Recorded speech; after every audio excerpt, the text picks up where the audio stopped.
ગાંધીનગર જિલ્લાના દહેગામ તાલુકાના કડી જોદરા ગામે આવેલ આંબલિયારા તળાવમાં આજે અચાનક દીપડો આવી જતા દોડધામ મચી જવા પામી હતી અને આ દીપડાએ કડજોદરાના 7 જેટલા વ્યક્તિઓને ઘાયલ કર્યા છે। તેમાં દીપડાના ઘાતક હુમલાથી 3 વ્યક્તિઓને તાત્કાલિક ગાંધીનગર સિવિલ ખાતે એડમિટ કરવામાં આવ્યા હતા।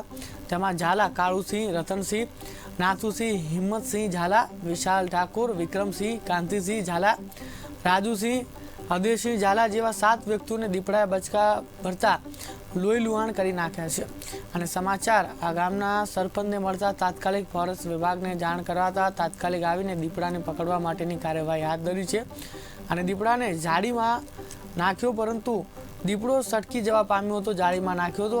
આમ આજે દીપડાના સમાચારથી સમગ્ર કડજોદરા ગામમાં હાહાકાર મચી જવા પામ્યો હતો।